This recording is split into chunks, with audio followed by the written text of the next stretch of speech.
And I'm assuming we're live. If not, we will be. We are kind of live, but we may not be totally live.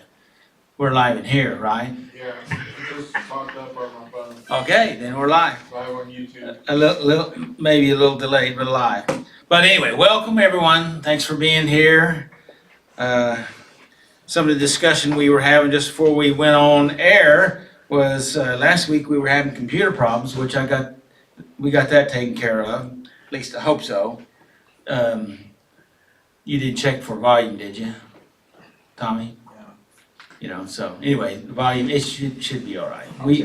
We won't know unless you get picked up in the audio, so.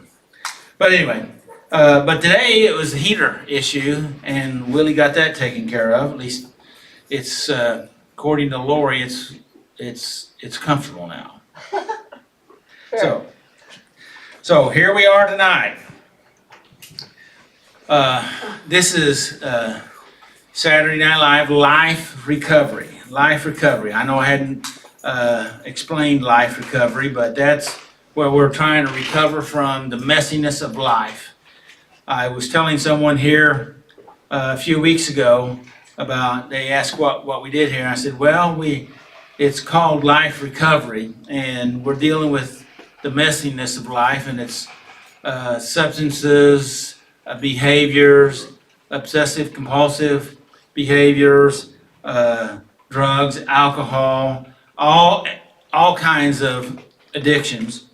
And he said, oh, you mean just life? That's what you're dealing with. I said, yeah, exactly. So his title matched my title. But anyway, tonight we're going to be dealing with restoration, which I think is hopefully we're able to convey the truth out of this topic tonight, and I think it's I enjoyed it, and I think it's good. And out of the top, the scripture reference will be out of Luke 15:11-24, which is the prodigal son, and so we'll be talking about that. So step 2, because this is February, right? February the 7th, first week in February. So we're in step 2, and I'm going to read step 2. We came to believe that a power greater than ourselves could restore us to sanity. We came to believe that a power greater than ourselves. I wonder if that's very hard. Was that very hard for you to think there was a power greater than you? There is no answer. Okay, Robert. It wasn't hard for me to believe there's a power greater than me, but it was hard for me to believe that he could restore me to sanity. Okay, all right, good. Well, but if you didn't have the first part, you definitely weren't going to get the second part, right? So anybody else?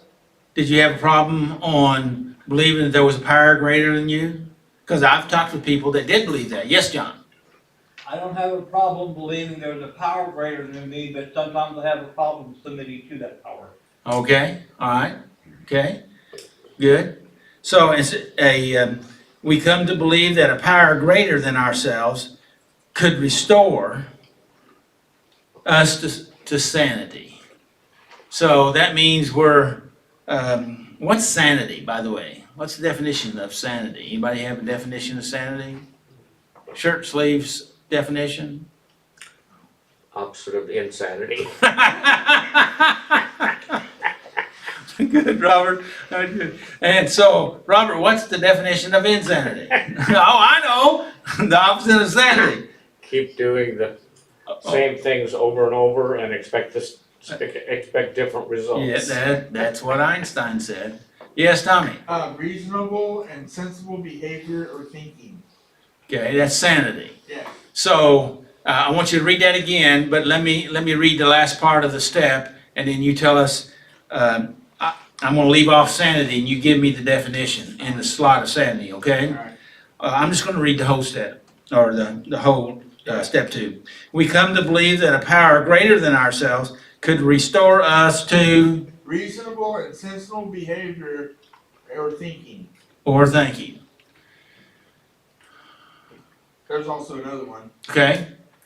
The ability to think and behave in a way considered to be normal and rational. Okay, all right. So that's step 2. So are there times that we don't realize that we're thinking irrationally or in an insane state of thinking? Yeah. Yes? How many would say yes to that? I'm not saying you have to say that you have been in that state, but, so you're pointing at somebody. Oh, you're pointing at yourself, okay, all right. Yes, Robert?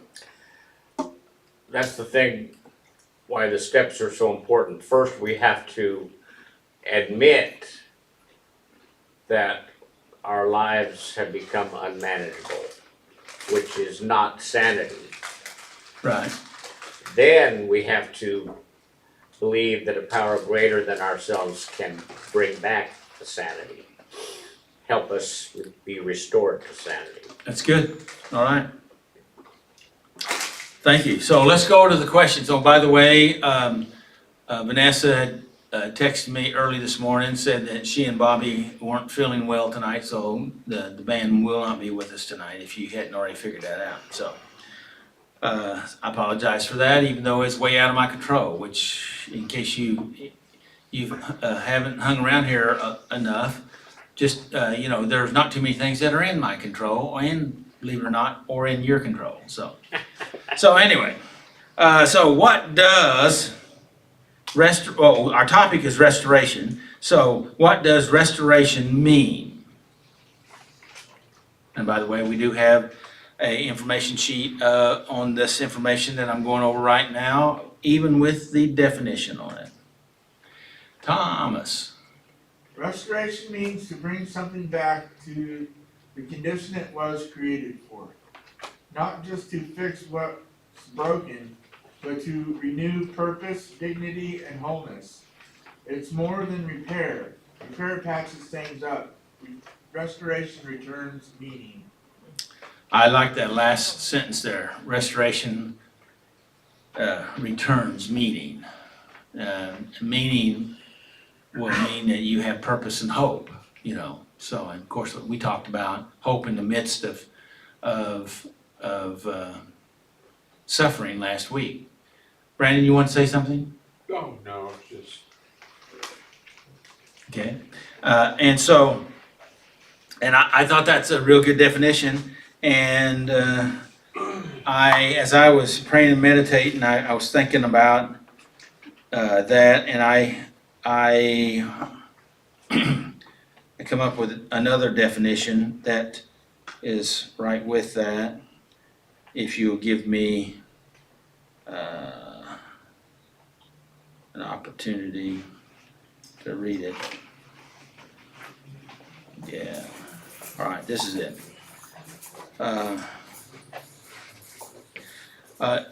The definition is about restoration.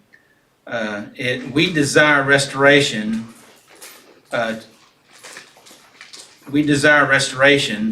To mean getting back.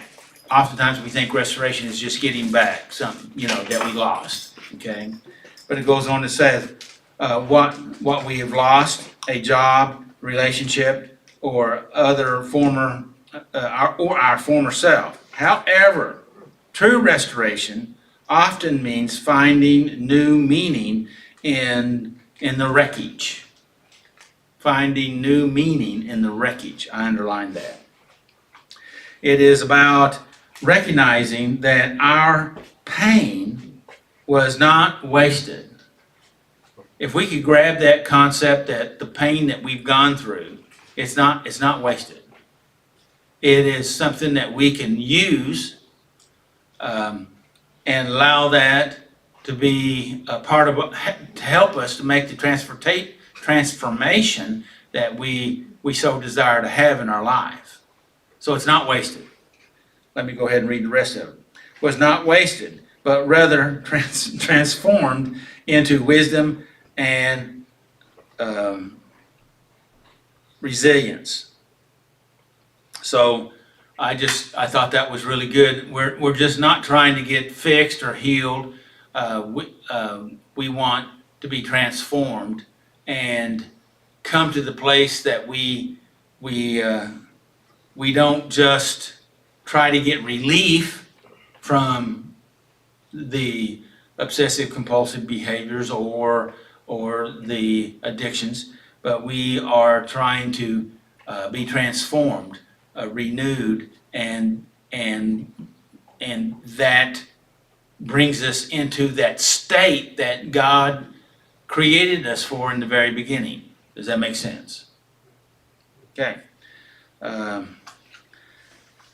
I went on and added this, and this isn't on your paperwork because I did this today, and I printed these on Friday. So, how do you get restored from God? I thought that was a question that came up that I wanted to talk about. Yes. He comes in and you allow him in your life to make changes. Good.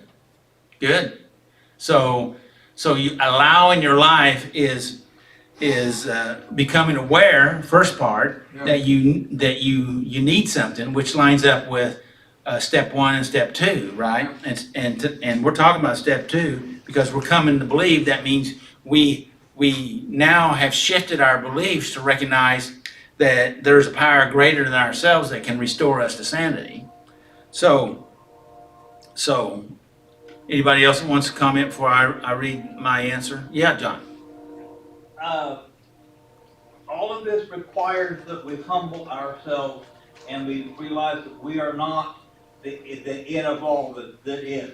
Yes. We have to be willing to realize that we are less than we think of ourselves to be. And we call that in the faith movement repentance. Yeah. Right? Which is being you have to have a humbleness to be able, in my opinion, to repent. Would you agree with that? Yeah. So the first part. So let's go back to the question. Make sure we know what we're working on. How do we get restored from God? The first thing is become aware that we need it, right? Second step is by repenting, recognizing we need to make a change, and we say, I need some help, that's what kind of the first part of step 2 is, that we become aware, right? Become aware. We came to believe that a power greater than ourselves can restore us to sanity. So, first part is being aware, repent, and then forgiveness, which we'll talk quite a bit about tonight, is forgiveness. And that's a gigantic tool. So, forgiveness. How do we get God to restore how do we get restored from God? Well, forgiveness. What does that mean? We forgive God, we forgive ourselves, we forgive others. What does that mean? Yes, sir. It means everything. Everything. First of all, we have to recognize that God has forgiven us. Yeah. Then we have to forgive ourselves. Yes. And if any, we have to forgive others, and we have to give them a chance to forgive us too. They don't have to. That's their choice. Right. But we're opening up the door there. Right. But the main thing, one of the biggest part is that we need to take care of our side of the street, and that's that we enter into that realm of forgiveness. And I had a funeral a week ago on Saturday, a week ago today, and I was talking about unforgiveness. I described it as a poison that will rot your mind and your soul and your body. Would you agree with that? Yeah. So the question again, how do we get restored from God? We become aware, we repent, we forgive, and then we receive. We have to be willing to receive. Yes, John? we also have to open ourselves up to receive right? the forgiveness from God. We have to open ourselves up to receive the forgiveness from others. We have to open ourselves up to receive the forgiveness from ourselves. Good, yes? We have to realize that what we've done is not bad enough that God cannot forgive us. Absolutely, and that ties into what step 2 is talking about, doesn't it? Yeah. It says that we came to believe that a power greater than ourselves can or could restore us to sanity. And so when we believe, that belief is that we come to do that, and that's an action, and that's faith. And we're opening that up, and we're receptive. We are willing to receive, and we can't earn this gift because it's a gift. Yes, Robert.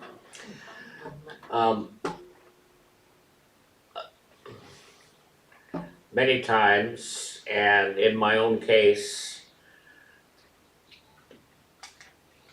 my restoration by allowing God into my life again and in a better way. My restoration didn't really go according to the way I thought it would. I was looking more for repair. I wanted things patched up. I wanted things to go back the way they were. Well, that didn't happen. And I had to accept that. And that's sometimes hard to do because I really wanted things to be back where they were. So it's some work. It doesn't happen automatically, and it requires some adjustment in our thinking. Yes, So be prepared for that. yes. And sometimes that's a real struggle. But then, I think we were talking about this last week, but after we're done with the struggle, we don't want to do it again, but we don't want to give back what we got out of it. Right. Right? I've said many times, I wouldn't want anybody else to have to go through what I went through. But I wouldn't change a thing because I wouldn't be what I am, and I wouldn't have learned what I needed to learn, because that pain helped me to transform, because that's what I needed to do. And people oftentimes that I talk with on an ongoing basis, they've asked me to pray with them about a particular thing, and then they come back months or years later and they're having this problem, but it's having to do with the thing that they asked me to pray with them about. And I said, could it be possible? This is always the way I do it. It's a little safer this way. Could it be possible that you're getting your answer to prayer? And God is working this out in your life, and He's helping you to be transformed, but it's difficult right now. Could it be possible? They always hate to say yes, but they oftentimes do. Eventually. Too much? Too much? No? Okay. All right. So, let's see if I got all that read there. Thank you, Robert, for that. And yes. And so, to receive. Okay. Let me back up and read the whole question again, and I'll read my full answer that I've got written down here, which we just about got it off. And it's, how do we get restored from God? By being aware, right? By repentance, okay? Asking, repenting, and then the next is receiving. We have to receive that forgiveness, be willing to give and receive forgiveness, and grace from God. Because grace is God's unmerited favor, correct? What does that mean? That means God favors you no matter what you've done, if you're willing to be open and to receive. And to be open and receive means you're open to hear what he has to say. And most of us are hard-headed and slow learners, so he has to keep talking to us. And he will keep talking to us, particularly if we're open and willing to receive. Yes? How about that? Excellent. Good. Okay, so that's what we're talking about. And so, how does this tie in with step 2? Anybody want to say how this topic ties in step 2, which we basically have already talked about it multiple times? Let me read this. It says, they might say it this way in recovery language. Step 2 is the turning point where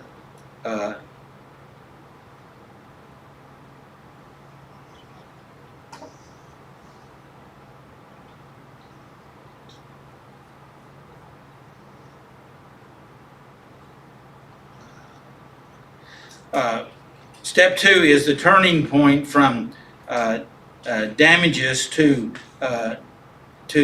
interruptions to I'm messing this all up, and restoration becomes possible. I thought there was more definition to that, but step 2 connects us with restoration because it invites us to believe that reconnection with the power greater than ourselves, God, can restore what addiction, brokenness, and self-reliance has destroyed or disintegrated, especially our thinking, hope, and ability to live rightly again. In other words, step 1 names the damage. Step 2 opens the door to healing. How's that? Yeah. So, and if you're interested in knowing what's going on next week is going to be Tommy's going to be grandiose thinking. Step 2. That's out of Daniel 4. And Brandon will be doing the reflection. So, who's going to be reading the steps tonight? Tommy? How's the temperature here now? Is it too much? I'm a little warm, but A little sleepy back there. I put my coat back on. you put your coat on? Don't ask me about it No. first. It's- Step 1. We admitted that we were powerless over our problems and that our lives had become unmanageable. 2. We came to believe that a power greater than ourselves could restore us to sanity. 3. We made a decision to turn our wills and our lives over to the care of God. 4. We made a searching and fearless moral inventory of ourselves. 5. We admitted to God, to ourselves, and to another human being the exact nature of our wrongs. 6. We were entirely ready to have God remove these defects of character. 7. We humbly asked God to remove our shortcomings. 8. We made a list of all persons we had harmed and become willing to make amends to them all. 9. We made direct amends to such people whenever possible, except when to do so would injure them or others. 10. We continued to take personal inventory and where wrong promptly admitted it. 11. We sought through prayer and meditation to improve our conscious contact with God, praying only for knowledge of His will for us and the power to carry it out. 12. Having had a spiritual awakening as a result of these steps, we tried to carry this message to others and to practice these principles in all our affairs. And 2, that we're on tonight, we came to believe that a power greater than ourselves could restore us to sanity. Thank you. Thank you, Tommy.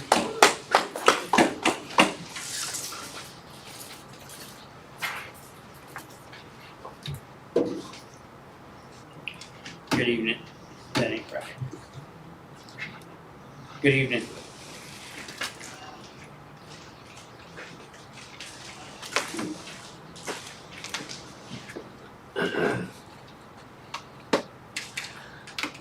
restoration. We came to believe that a power greater than ourselves could restore us to sanity.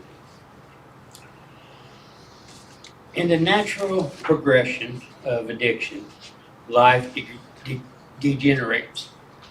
Isn't that the truth? So, what do you think about that, Willie? That statement? I think that's pretty much nailing it, putting it right to it. I mean, the more in addiction you get, the more you lose. The deeper you go, the less you got. And we don't realize it till we're at the bottom. We lost everything. So, does anybody have a definition of degeneration? Degenerates? To like rode away at something maybe? Wear at something? to- Okay. That's good. Robert? I think we have a tendency to think of this in terms of possessions, but it's more than that. Our life degenerates in a spiritual way, in emotional ways, in mental ways. It's, well, I mean, I can't speak for everyone, but it did for me. I mean, I thought I was gonna go crazy. I didn't know. I mean, I felt like I was on a thing like a Gerbil will. guinea pig is racing, you know, just running as fast as I could and getting nowhere. And degeneration is a strong word, but it's really true that our life just, the more we and it seems like it's a natural thing because the longer you're addicted, the worse it gets. And I found when I would relapse, it was even worse. So you're drawing a direct correlation between this degeneration to addiction, that we are to the degree that we're addicted or in living or acting out in that addiction, is the degeneration in our life, Yeah. And physically, mentally, financially, Yeah, socially, everything. spiritually. everything just goes downhill. And even physically, it can affect many people physically. And so it's just bad.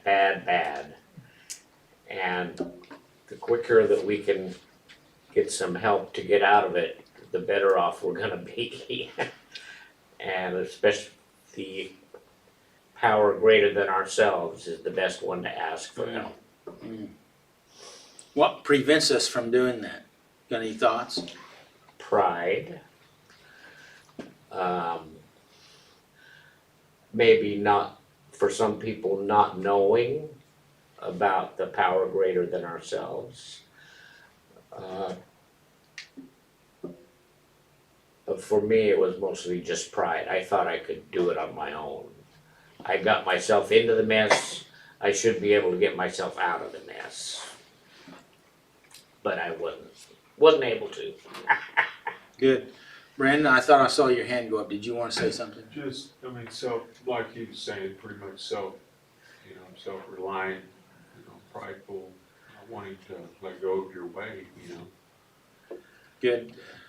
I have a definition here, which you guys pretty much covered it, but you want me to go ahead and read my definition? This was off of, out of the dictionary. It says to decline or regress into a worse, less healthy, or less functioning state over time. You know, so, which basically is what you said, Robert. It's just a, you know, you're just, you know, you think about the opposite of degenerate is to regenerate, and that's putting energy and power into something. It's building something up, regenerating it. To charge a battery, you have to regenerate it, right? So it's able to function. And what we're doing, if you use that same analogy, we're our life battery. We're sucking life out of it. What do you think? Is that is that a true picture? Okay, And that's why we need recovery absolutely. and restoration. And restoration. All right, go ahead. Thank you. Go ahead. In one, Oh, did you have anything you wanted to say? no, Okay. they covered it pretty good. In one way or another, many of us wake up one day to realize that we are living like an animal. What does that mean? Like we're in survival mode. We gotta do whatever we can to survive, like a wild animal would. They've gotta get out, they've gotta hunt their food, or they don't, they don't eat. Their just instinct is to hunt and keep moving. To survive. It's all survival for an animal. The domesticated pets, they depend on someone to feed them. If no one feeds them, they die because they don't eat. Wild animals survive on their own hunting. Read that line again, would you please? Did I miss something in it? In Well, one way or another, I think many I of just us, feel like there's more in there. I want to make sure Okay. that we squeeze all the goodie out of it. we in can. one way or another, many of us wake up one day to realize that we are living like an animal. Anybody else have any thoughts on that? We're living like an animal. Yes, Robert. I don't disagree with anything you said, but I think there's a deeper underlying meaning in there. I can only speak for myself. But it was like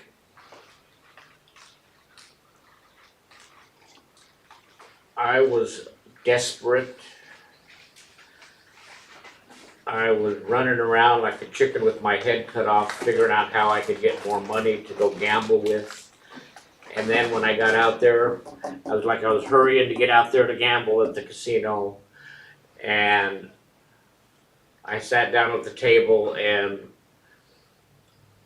if I didn't win right away, I'd put more money out.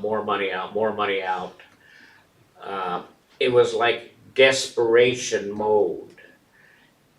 And when the money ran out, then I was like,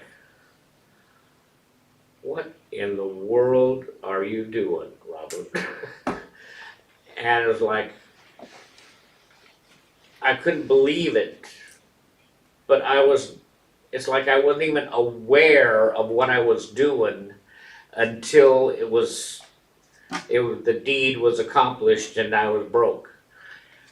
And then I would do it again. And it's just so stupid and crazy that,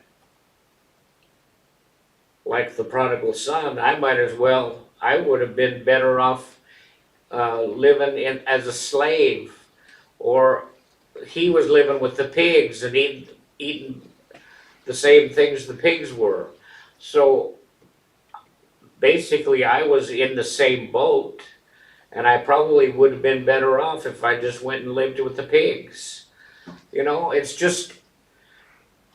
just terrible what we put ourselves through. And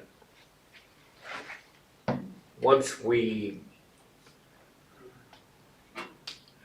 by the grace of God, if we can allow him to step in and help us, then we're gonna be so happy. Even if it doesn't work out the way we thought it should. Yes, yes, yes, yes, yes. Good. Anyone else, any thoughts? Lori? In one way or another, many of us will wake up one day to realize that we are living like an animal. My first thought was my dogs, of course, because I'm kind of like them. Living like an animal, wild and feral, totally selfish, and they only think of themselves and their own comfort and what they want, and they'll do whatever it takes to get what they want. Right. And that's kind of the Yeah, point, the animalistic Yes. point, yes. is they'll do that's whatever it takes. Whatever it takes. to If get- they want to to be get up what in they my want. lap, they're gonna get up in my lap no matter what it takes. Yeah, but we're talking about tying this to people Mhm. that have obsessive compulsive behaviors, have No matter what it takes. whatever it They're is gonna to get satisfy. what they want, and it doesn't matter who they have to go through or what they have to do or who they have to hurt or offend. It doesn't matter because they've got that narrow vision of what they want, and that's what they want, and that's what they're gonna get, and nothing else matters. That's good. Yeah. I think we're getting closer to what I was saying. I wanted to get out of that. Not that what you were saying, Willie, was correct, because that's survival. But she was talking about survival mode, but it was at a deeper level that Yeah, we're trying that- to talk about here. Does that make sense? That selfish heart of I want it, I'm gonna get it no matter what. Self or that craving, that driving, that overwhelming push or pull. Yeah. I need this or I'm going to die. Yeah. With like Robert was saying, with that intensity. Anybody else? Any comments? Did you have something you want to say, Willie? No, I'm gonna leave it at that. Okay. They did better than I did there. So Okay. we're gonna Well, leave it at that's okay. No, we're. that. I fixed the heater and I'm good for Yes, you did, and we appreciate that. I'm And just so- kidding. I enjoy doing that. And so, but, because I've talked with a lot of people who said, I don't know, and you kind of referred to this a little bit, Robert, I don't know, I would have never done that if I was in my right mind. I was insane. I was overwhelmed. I had lost control of myself, which is another way of saying I was insane, right? Yep. And yes, the tunnel vision is there because it's all about whatever the craving is. So, all right, I just hope you don't mind me getting nitpicky there. Go ahead, Willie. How true this is depends on the nature of our addictions. Some of us may be living like an animal in the terms of our physical surroundings. Others of us may be a slave to our animal passions. What does that mean, animal passions? We give in to them, we feed off of them. Okay, what are them? Our animal passions, like our addictions, our rage, our pride, our, So we're talking about what some would call our base instinct, survival, Animal is. and animalistic, no moral function. It's all animal. I get you before you get me type. It's called Mentality. primal. Primal. Good. That's a good word. Thank you. Any other comments on that? Anything on that, Willie? No.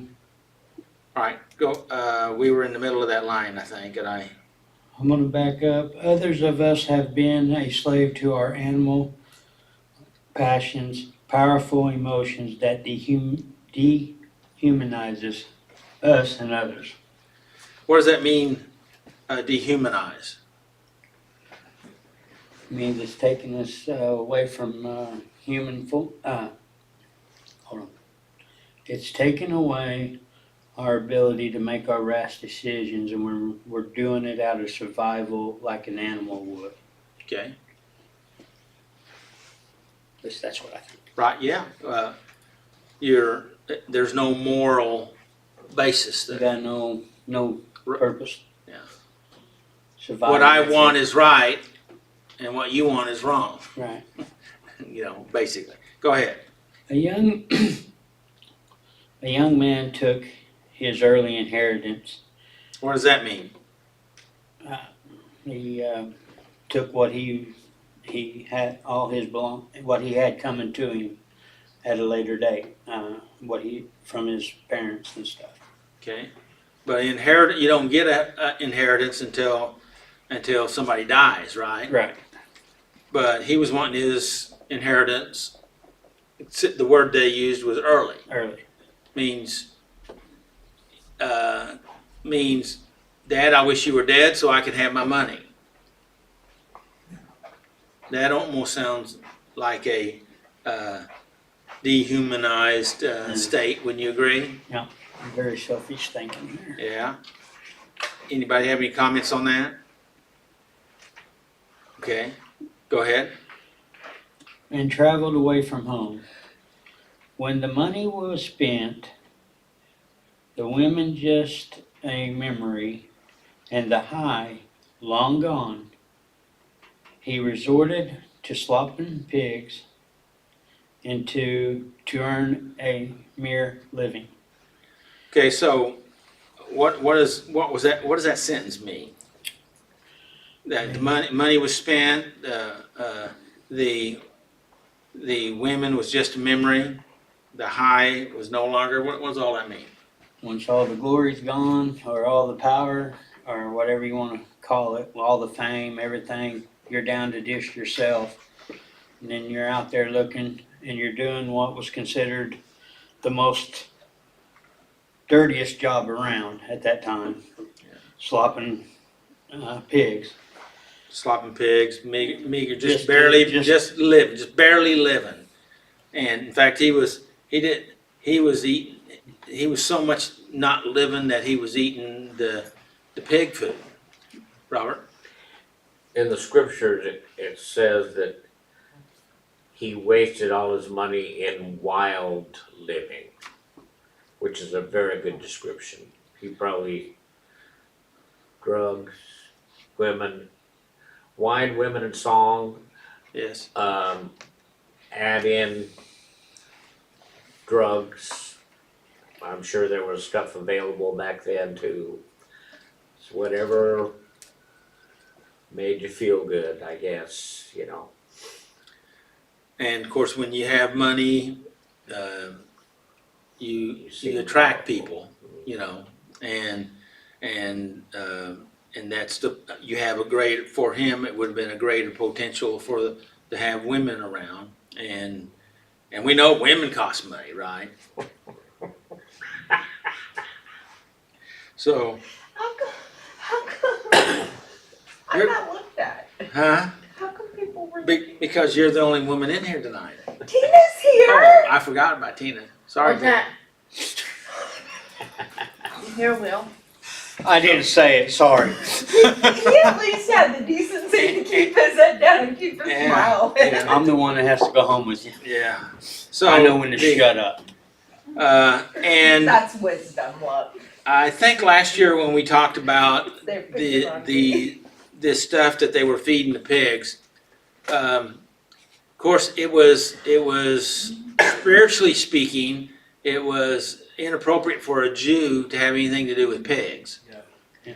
And so he was debasing himself by having anything to do with pigs. And the pods, they were a seed pod plant that that nobody ate except for the poor people and pigs. And so he was eating those. He probably never had ever eaten those when he lived with his father. And definitely didn't eat them when he had the money, right? And now he was living and eating the pig stuff, living with pigs and eating the pig stuff. So he was treating himself. So I think we're ready to finish that last line there. When he becomes so hungry that he eyed the pig slop with envy. What does that mean with envy? Hey, they're getting better than I am. They're better than me. A while ago we wanted what everybody had, anybody else, but now we want what the pigs got, right? So we're envying pigs. See, I think this is what we'd call degeneration, right? Yeah. Okay, go ahead. He realized he had a problem. So, what do you think that means? He admitted he was powerless. There you go, good. Yeah. Yeah.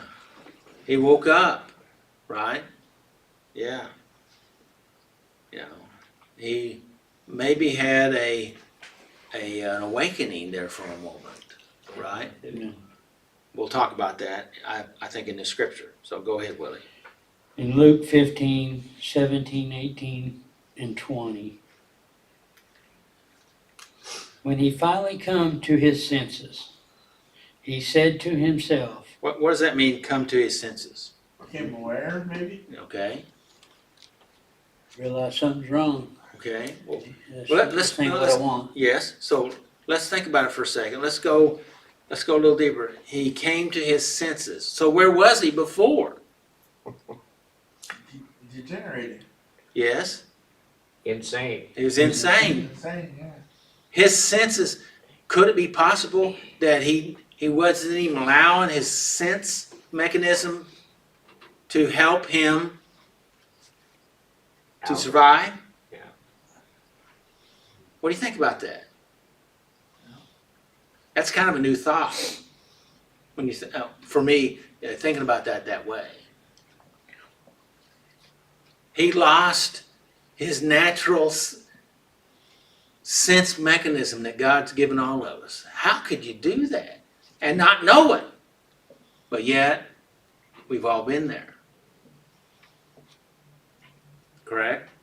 You don't have to answer that. Go ahead, Willie. He said to himself, at home, even the hired servants have food enough to spare.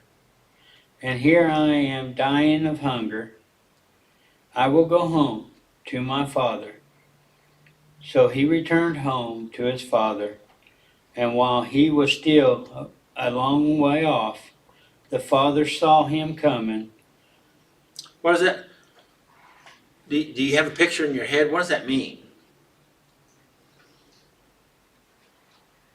Oh, that's me.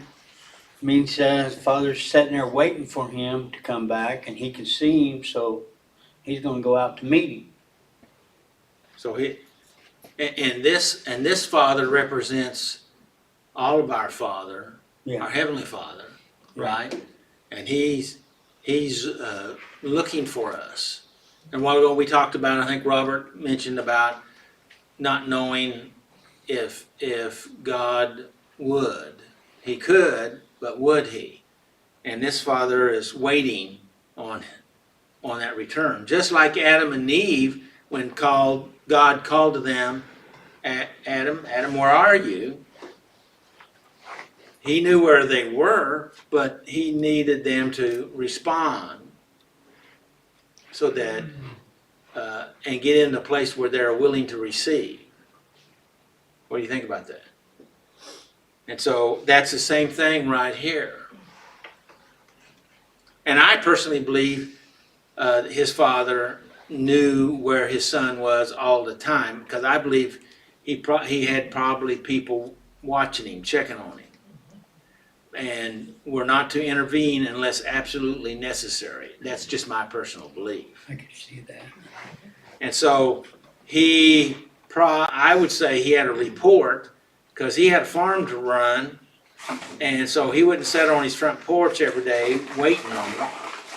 But this day he was, because maybe he had an idea he was on coming. That's my thought. So, let's hear about how the father was. A long way off, his father saw him coming. Filled with love and compassion, he ran to his son, embraced him, and kissed him. So, sometimes we have in our mind that when somebody that's messed up comes back in, that we go ahead and want to punish them a little bit. No. But that's not what this dad did, which was a representation of the way God is, because God doesn't say, well, you got to spend 40 days in prison before I receive you back. He didn't even say you had to get cleaned up before I hugged you and kissed you, right? And in fact, he even violated his own principles by touching him that had been mingling with pigs. And I read something on this while I was going over this information, that the description of what the father was doing, he threw his arms around him, around his neck, and laid all of his weight on his son, as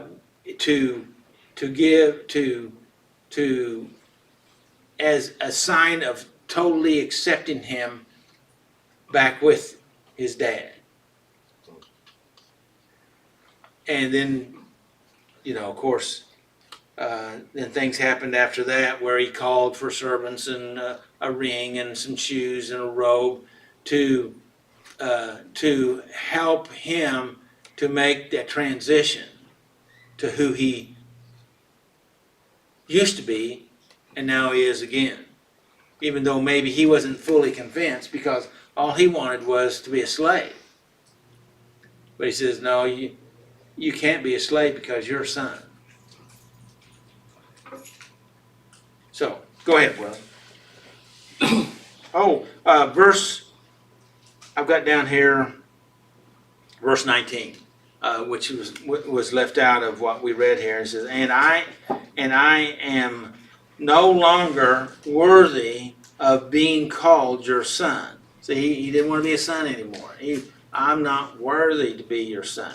Please take. This is what he was going to say to his dad, and I think he was able to get to say that. He says, please take me on as a hired servant. And so that's all he was wanting. But of course, that isn't the plan of the Father. Go ahead. The fact that we are able to recognize our lives as Degenerated. degenerated or insane proves that there is hope for a better way of life. Okay, we need to talk about that sentence a little bit. Okay. So let me ask you, do you agree or disagree with that statement to start off with? Well, I agree. Okay. That tells us back in step one, we're powerless. If we don't recognize we got a problem, we can't fix what we can't tame. We got to become aware, right? Right. And so that they're tying degeneration with insanity here, right? Right. And if we can recognize, the statement here is, if we can recognize that we're in a degenerated state or we're in an insane state, then we have to recognize that we got hope. We're better than we were, because we couldn't, we didn't see it before, but now we see it. We don't feel any better, right? We don't feel better, but we are better. You grab that? Does that make sense? Yes. We don't feel better, but you are better because now you know where you're at. Okay? And if you don't know that, you can't make the change. You don't even want to change, right? And so he says that there's hope for a better life. So when somebody says they want to make a change, there's hope, and they need to have hope. Now, the trouble is sometimes we that are there supposed to help people, we knock the hope out of them, and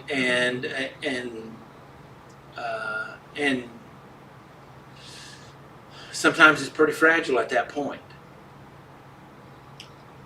That's the reason why we have to be careful. And even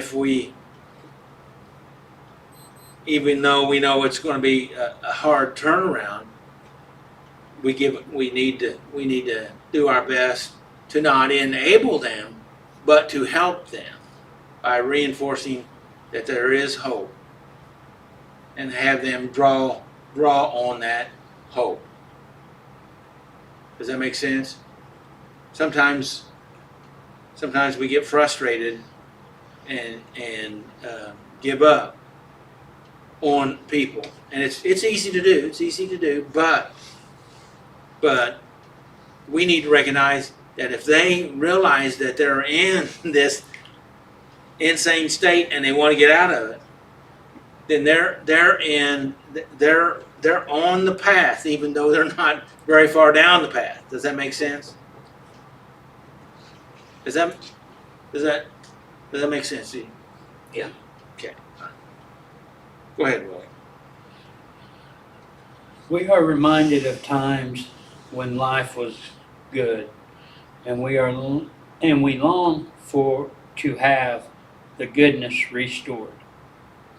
When we turn to God, who is powerful enough to help us build something better, we will discover that His power can restore us to sanity. It's good. Do you agree? Disagree with that I statement? agree with that. Yeah, We can't, but He can. He can. He's the only one that can.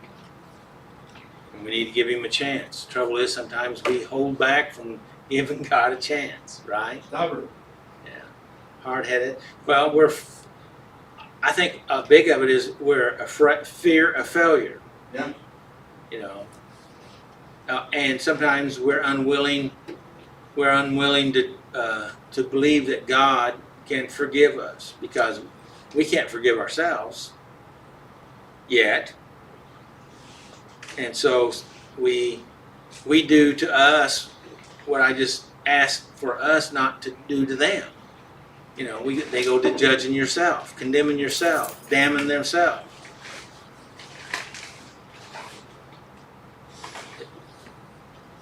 It's a challenge.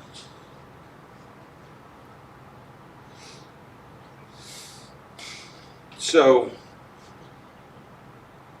what do you think all this means, Willie?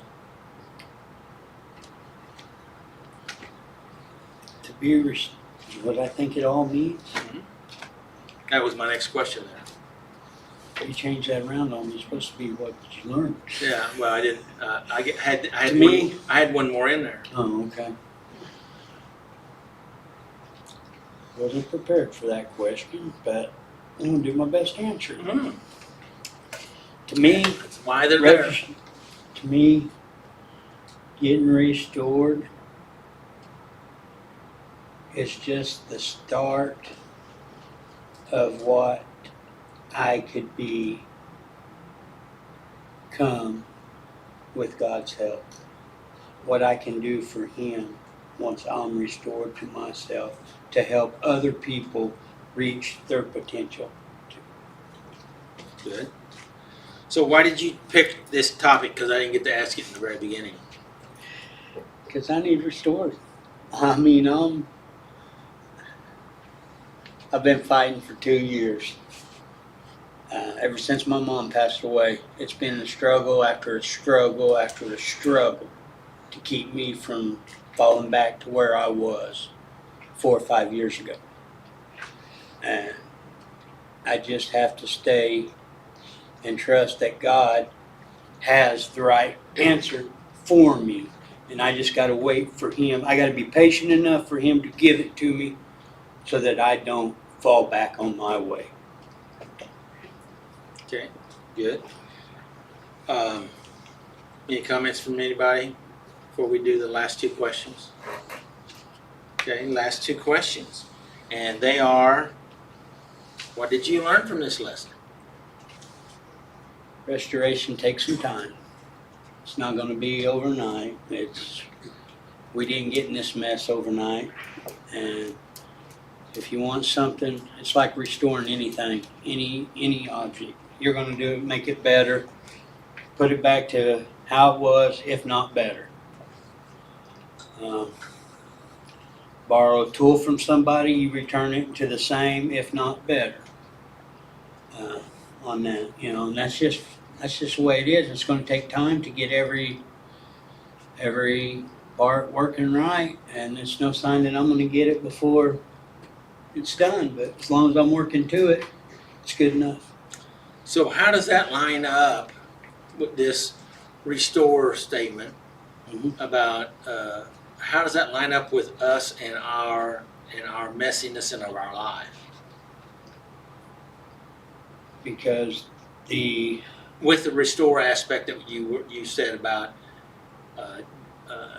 doing, well, I don't know if you said this or not, but I heard you have to take stuff apart to be able to restore. If you restore, okay. Say you have an old bicycle. You've got to take that apart, and you got to clean the messed up parts, and then you got to put it back together. This right here is the same way. Our mind's messed up. He's going to show us where we're messed up. He's going to fix it, and then puts it back in, and then it's up to us to keep it working properly. And with His help, He's going to be there beside us, on that. That's what I meant by that. Okay, good. And if there's any broken parts? Any broken parts, He's going to show us how to fix it. Okay. And make And we it just make it as better. good as or better than it was Right. before. That's what restoration is. Mhm. Okay. All right. So, what's your takeaway? Just hope that I stay with it long enough to get restored. I'm going to do my best, It ain't going to be no walk in the park every day, but you got to take the good with the bad, and you'll make the best out of it, and that's what He wants. Am I right? I'm done. It's good, Willie. Thanks. Good will. All right. Lori. Howdy. Lori. Howdy. Howdy. Any grand opening or just jump on in? Well, why did you pick this topic? I didn't, he did. Alright. Okay, that's the answer. I'm here because he picked it and told me I was doing the questions. Okay. Let me read something I have in here between these two lessons, if you don't mind. It says we put ourselves into insanity. Would everybody agree with that? We put ourselves into insanity, and we need God's help to get us out. Would you agree with that? Yes.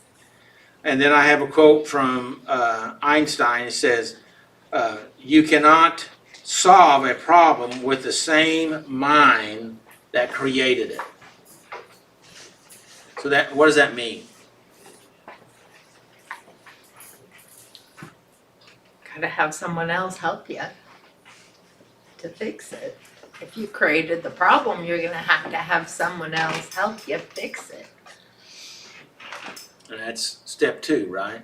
That's where we're at in step 2. All right, go ahead. We got, 3 questions? I sure hope so. Okay.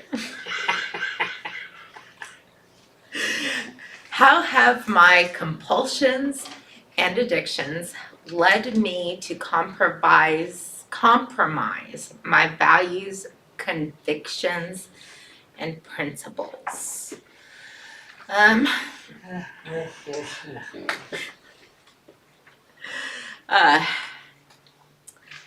compulsions and addictions. I'm focusing on those words first. Yes, that'd be good. Isolation, I'm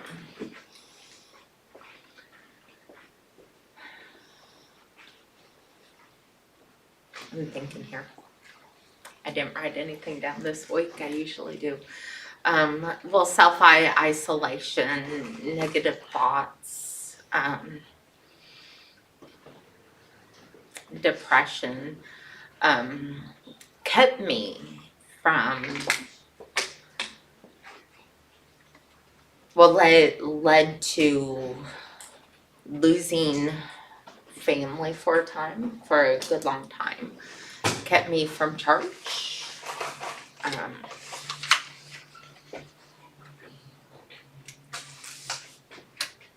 Cost me a lot of friendships.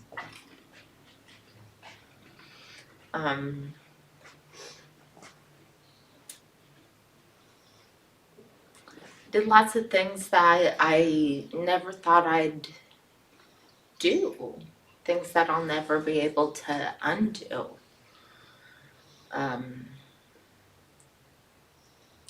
Put me in places in my life that I never thought I'd be in. I never thought I'd be trapped and scared in my own self.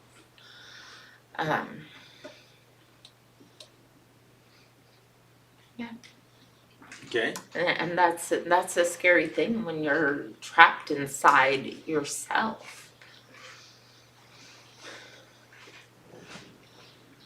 Yes, it is. Yeah, Robert. In many cases, my own, for example,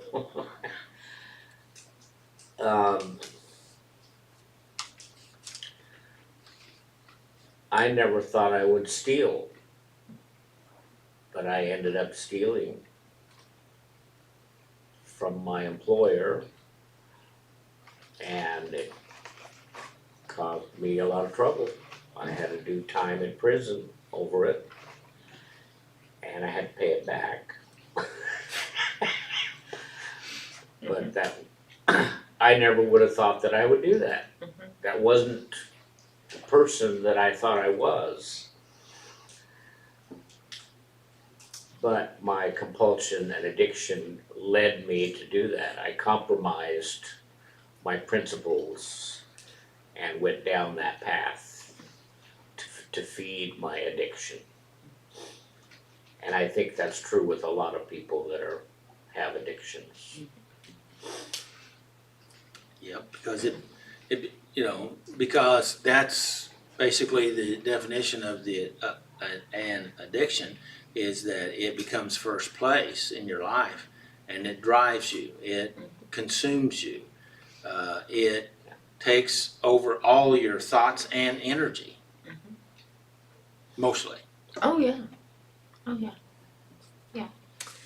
How have my compulsions and addictions dehumanized me and brought me shame? I keep thinking back to just being so scared and ashamed of myself for just being alive, I guess, after the abusive relationship, going through my second divorce, and at that point I was like, this is my second divorce. Divorced twice. Mid-40s and divorced twice. I was never even supposed to be divorced once, and here I was going through a second divorce. When the just the stigma I had growing up of, you know, I'm trying to think of the proper words here, that it was almost, you know, the women who are abused almost put themselves in that situation and bring it on themselves. And it took a struggle to get over that, to think that, how did I allow myself to get here, to be in this position? And the shame that I allowed myself to fall into. And it was hard to live in that, and I allowed myself to live in that. But And I feel there's something else we need to add in here. please, And that is, because it doesn't seem logical, but it seems, I think it's a reality that in the midst of our addiction, what you're describing and what Robert's talking, there's also that feeling of being trapped. Is that true? yes, Trapped. yes, Trapped. Trapped. yes. And when you're trapped, you know, I mean, you're boxed in, right? Yes, And yes. and you and you're doing everything you can do, but there's a lot of things that you're afraid to do. Yes, absolutely, And so- absolutely, and And that compounds yes, and everything. yeah, and then the quote that you read, you cannot solve a problem with the same mind that created it. That was me. I needed outside sources to help me organize it and see it and almost break it down for me into smaller issues that I could fix, smaller ones, because all of those combined in one were too big. You know, it was almost like, how can you take 5 dozen eggs and you throw them on the floor? You have 5 dozen eggs to clean up. That's a huge mess. But if you drop 1 egg, you can easily clean up 1 egg. If you can imagine that Sure. mess. Sure. You know, and it was almost like that. They almost had You're describing where your mind, your brain goes into a panic shock, mode. overdrive, panic mode, yeah. Overwhelmed, and the amygdala kicks in, shuts down your ability to think, and even little things that later on you think, I should have known that, Yes. but you don't. And earlier in my life. You don't know that because you're in such a insane state. Yes, yeah, and even a few years before that, I would have been able to handle that issue. But at that moment, it wasn't happening. So, well, you know, we're talking about here about, where shame, this is where you brought you to. And I guess I need to hold off on my next question because I think question number 3 is going to address my question, so. Okay.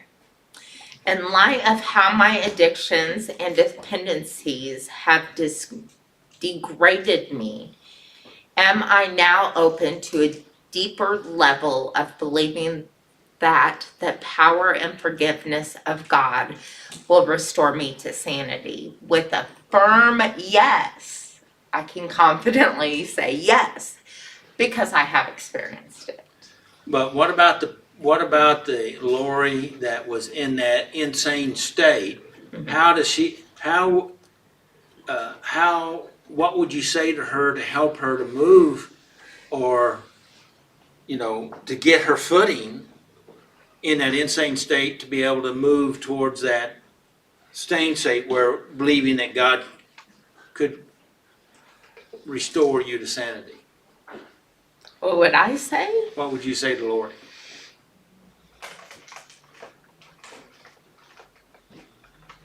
don't know, I'd have to think about that, other than just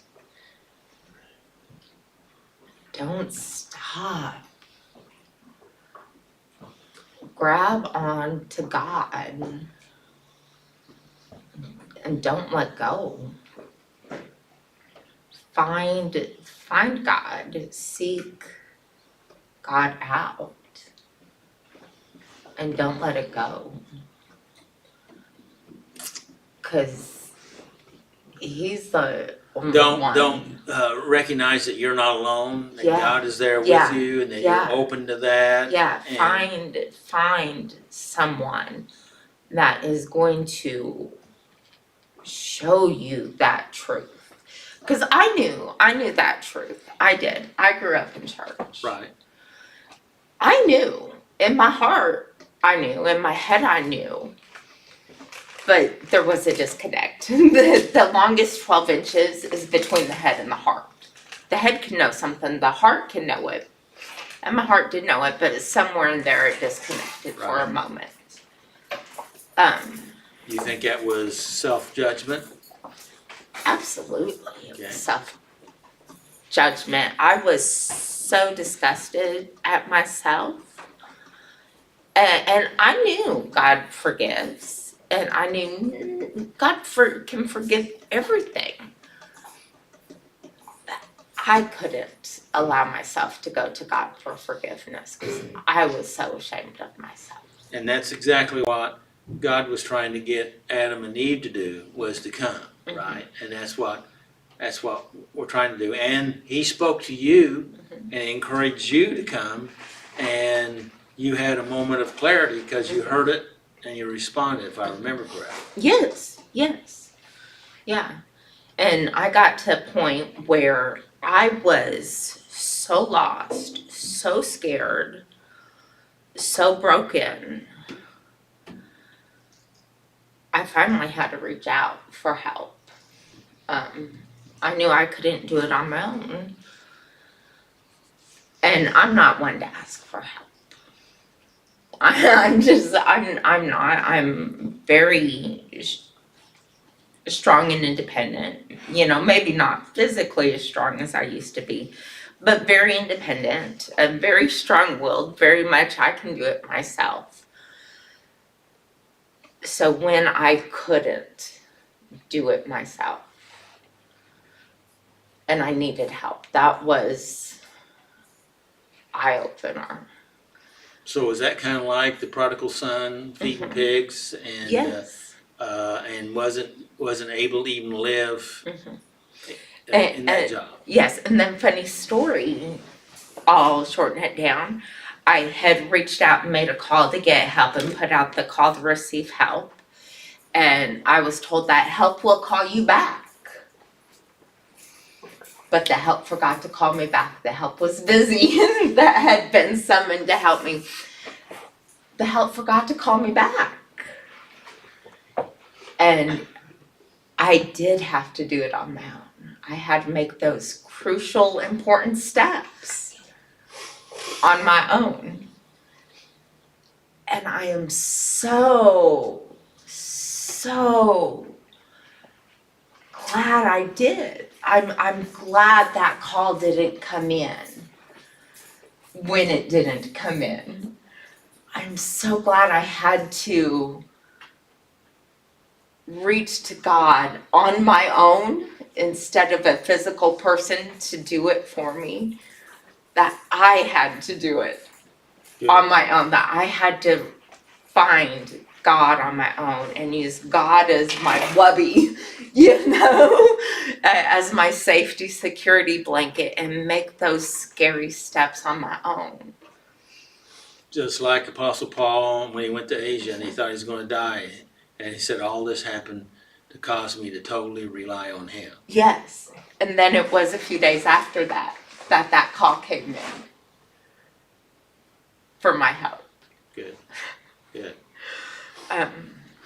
But I am so happy and blessed that the timing, and I had to go to God on my own and not rely on someone else to take my hand and babysit me and walk me through it. Because the story might have been different. I had to learn that I could do it on my own. No wasted pain, right? Robert had his hand up. Robert,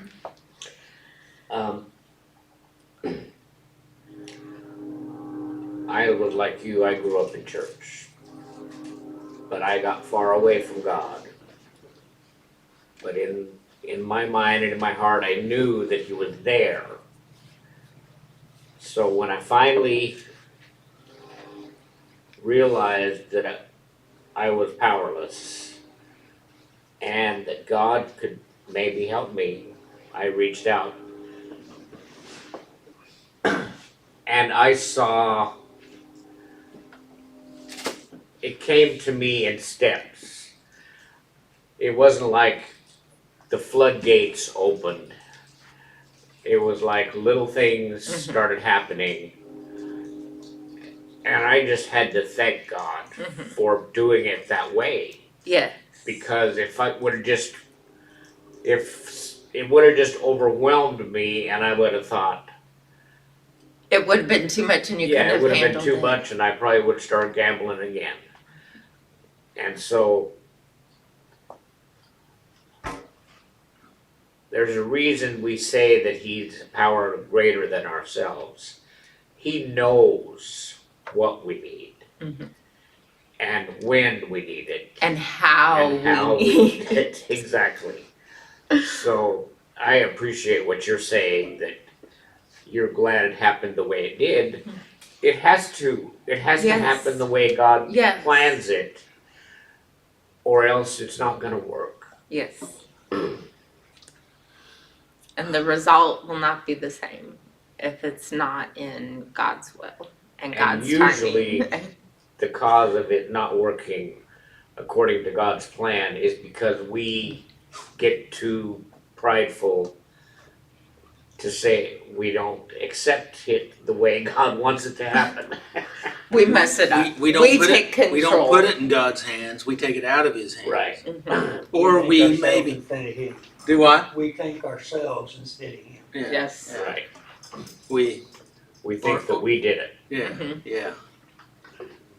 Yep, and I wanna point out, I wanted to do this with you, but I need to tie Robert into this also, that, you know, part of recovery is coming to the place, and this may sound strange, but you can shoot me down if you think that's appropriate, that you've come to the place because you're able to talk about something tonight that held trapped you before, and you too, Robert, all of us, we were in that trap, and we that's that shame that you were talking about. We can get wrapped in that shame, but finally, when we come to that place that you're able to speak about, as you have been able to speak about it, that you have broken that some of those chains of shame that have held you, and it that is a big step in my opinion, recovery, and that's the part that I was talking about. You can shoot me down if I'm wrong, Yeah. but I don't think I am. So congratulations to you, to everyone that shares openly and honestly at whatever degree or whatever level, because you're breaking that off, those things that have held you in the past. So congratulations. Thank you. So, what did you learn from this lesson tonight?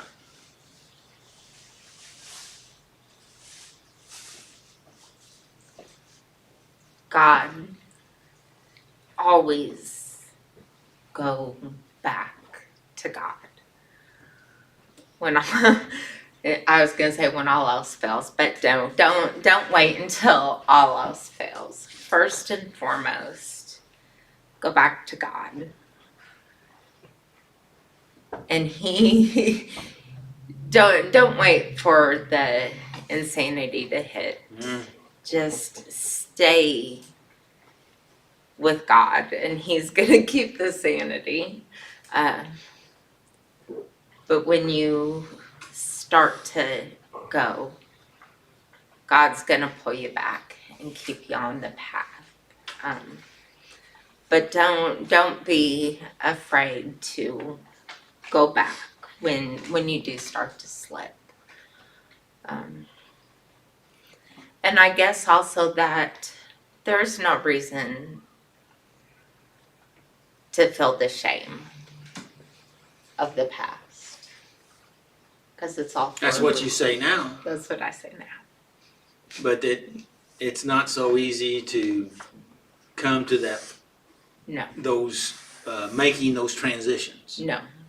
And And so I don't want to minimize it. I might take that back next week or next month. I don't wanna but minimize it. As a I don't want to add to anybody else's shame because saying it's easy, because it's not. No. Because recovery is painful because it's growth.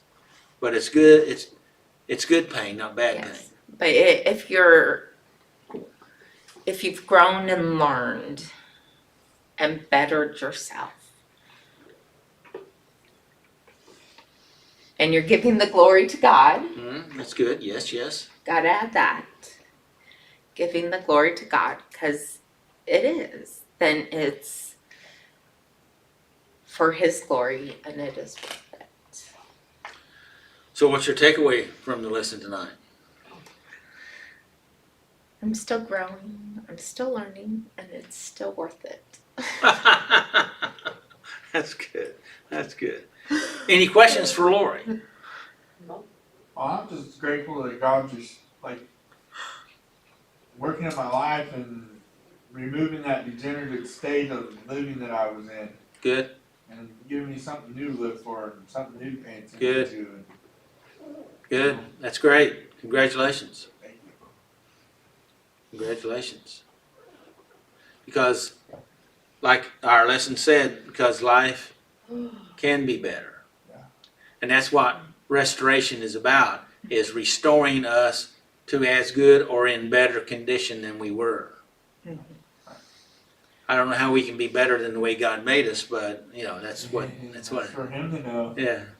So that's great. Any closing thoughts from anyone? Thank you, Lori. Thank you, Dave. Thank you. All right, everyone. All right, next week's topic, do I need to say it again? Grandiose thinking. Grandiose thinking. And Tommy will be doing it, and Brandon will be doing the reflection. So, thanks, everybody. Appreciate you being here. May the Lord bless you and keep you, and may His face shine upon you and give you His peace. Amen. And make healthy choices.